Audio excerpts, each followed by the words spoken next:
I finished that last video,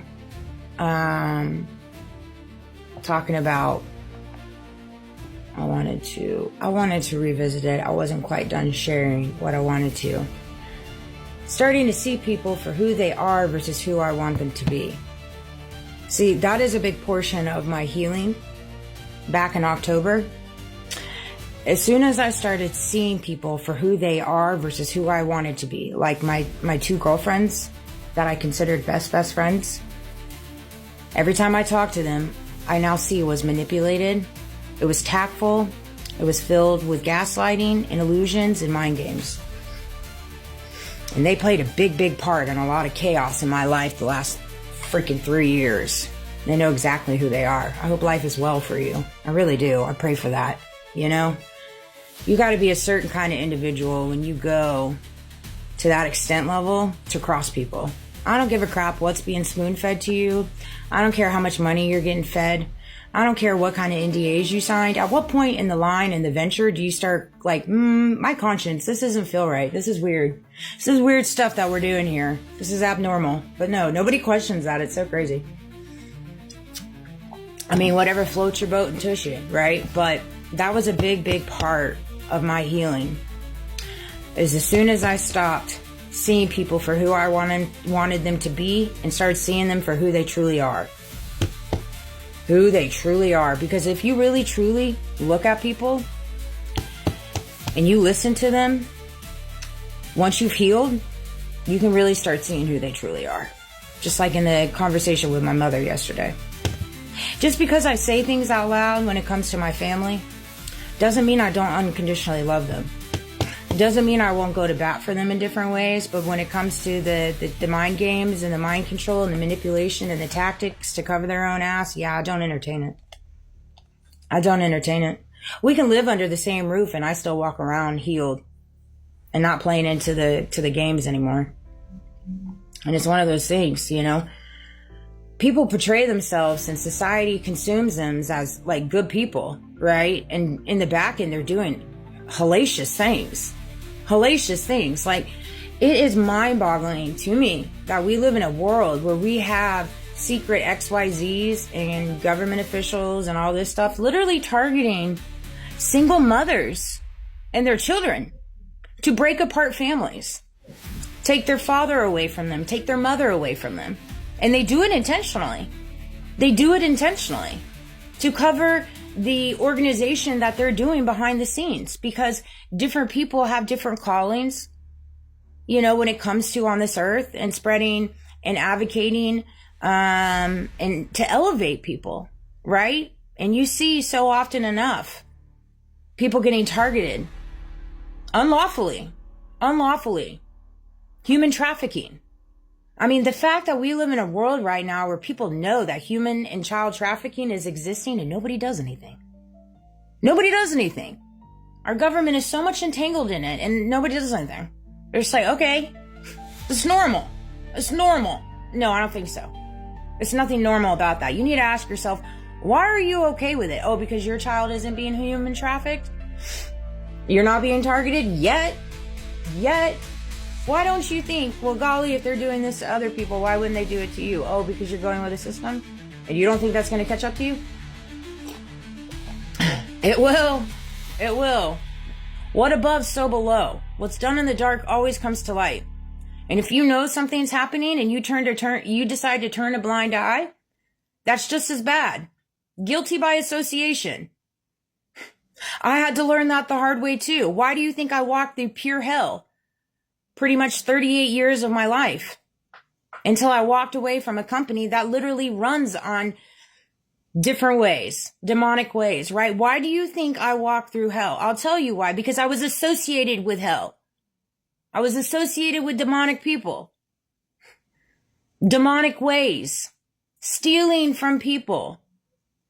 When it came to the industry that I was in, and all they want is more money, more money, more money, more money. At all cost. At all cost. So their pockets can get bigger. And while the general public is starving for food, it doesn't matter. Let's just keep increasing rents while other people are starving. You know? And it's sick. It's sick. So it was killing my insides, being associated with people like that, working for individual companies like that. It was literally killing until it brought me to the ground. And people know what they do. They know what they're doing right now.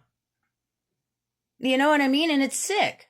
It's sick. If you find yourself on the fence of whatever organization you're associated with, whatever religious group you're associated with, whatever XYZ you're associated with, and you think you aren't seen by the things you do in the dark, baby, you are. You are. And I'm here to tell you, you are. Keep playing these games and see where it lands you. How are you feeling right now? How are you feeling right now? Deep down in the pits of your soul.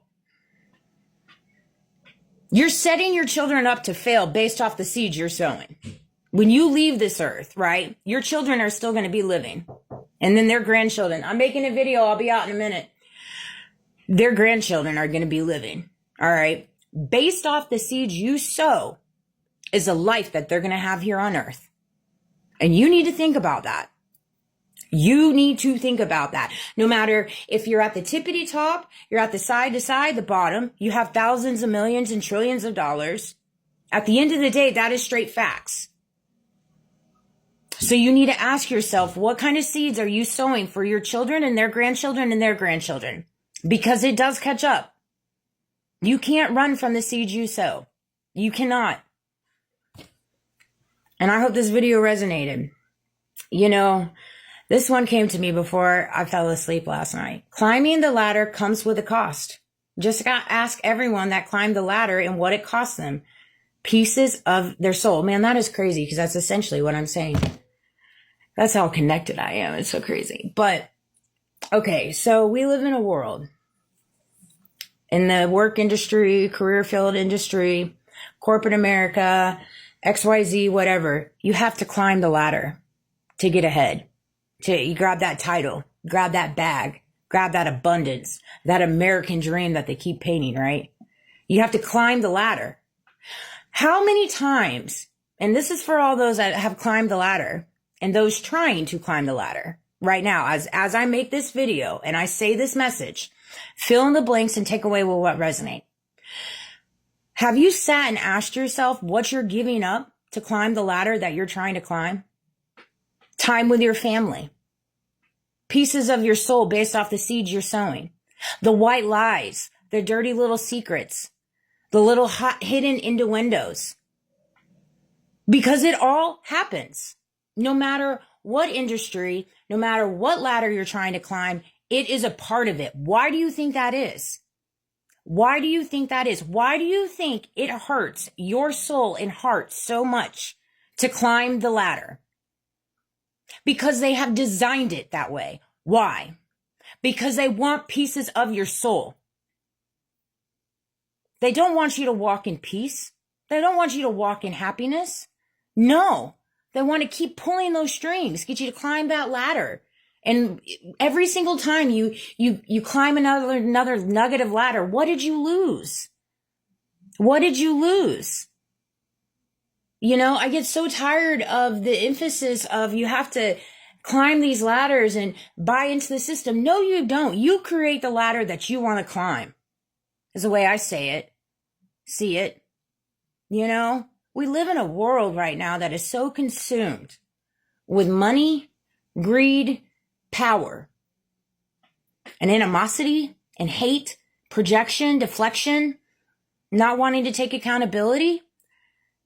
And if you find yourself on the fence of that while you're climbing the ladder and you carry those characteristics, when you get to that said spot of the ladder, imagine how you're going to feel.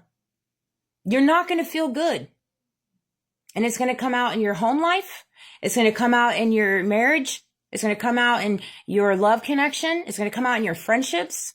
It's going to come out in your spirituality and your connection with God, universe, the Most High, because you know what you did to climb that ladder. And see, that's what I'm trying to help people see, that you do not have to climb an invisible ladder. You climb whatever ladder you want to climb. I know it's a hard truth, and going against the grind of it is very hard. I'm a walking testament of that. It's extremely hard to create a ladder that you want to climb at your own pace.